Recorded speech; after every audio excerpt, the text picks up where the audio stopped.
his very first ride back after taking 4 months off, or 4 weeks off for his off-season rest, was like this 7-hour death ride. He averaged, his heart rate was like average of like 165 for 7 hours. And I'm just kind of seeing that type of thing and thinking like, it's cool, like it's a good experiment, whatever, but possibly that guy's going to be destroyed for 3 days after. Those types of things are going to break our consistency. Going to the gym, really smashing 500 squats your very first time, and then not being able to walk, therefore not being able to train. Just kind of, being smart, trying to avoid any extremes, any extreme training weeks we want to avoid. We just want to do everything at medium gas and just consistent, chip away, chip away, chip away. And then, the classic stuff with that's important all year round with the whole nutrition side. Just always making sure we've got that tank topped up, getting in those carbohydrates. We're not, again, doing any extreme diets, no fasting, no anything like that. Just very, very middle of the road. We're just going for consistency. Yeah, totally. I think you got to think about, you have a limited number of matches for the season. So I know I made the mistake in the past, especially a couple years ago, where I had a broken collarbone in like August and September, and I barely rode, and I was just so hungry to get back on the bike, and was just smashing huge weeks, pretty much like October through to like mid-spring. But by the time I got to June, when like my big races actually came, I just was totally smashed for the rest of the year, and my body kind of fought back, and I just couldn't go deep. I couldn't do more than one hard effort, and I like started losing a bunch of weight.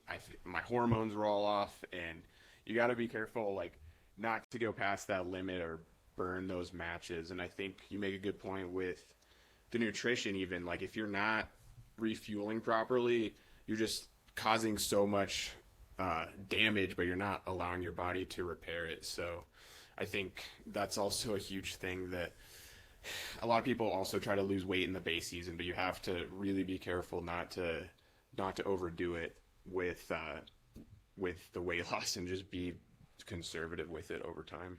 Oh, no, I think that's a great point. Like, another talk about it.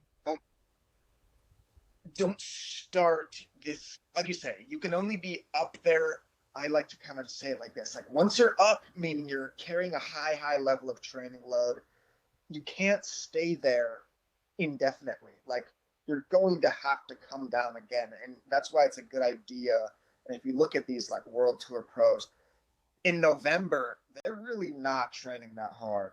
Even in December, like, not many hours, not many anything. They're just kind of waiting, because they know, like, all right, let's say a certain rider can really be carrying that mega training load for 3 months. They want to have those be when the big races are, like not November, December, January. It's just plain consistent blocks instead of really. This is a controversial topic, but you know what I mean. Yeah, totally. And especially, I think a lot of, well, not everybody, but a lot of amateur races are going to have their bigger races towards the summer. And so, there's really no big reason to be going crazy in November, December, January, especially if you have bad winter weather and you're on the trainer all the time. Probably better off focusing on the gym work, not doing as much volume, and then once you get to February or March, then really trying to ramp up the volume and taking that consistency to the next level, and maybe throwing in some bigger weeks to really overload your body from that point. Yeah, I agree. I think we want to get to the first day of 2025 fit and able to put in the big hard yards. That's kind of how I see it. That's what these next November, December, January are kind of just preparing our body to put in those big yards. That's how I'm a bit. Yeah, and you should always feel like you want to do a little bit more, especially early on in the year. You should kind of feel like a caged animal, like, oh, I want to smash some hard efforts. I want to do the big weeks, but I'm not going to yet. That way, when the time really comes, you're super motivated and your body is responding well, and you just see that big jump when it actually matters. Yeah, exactly.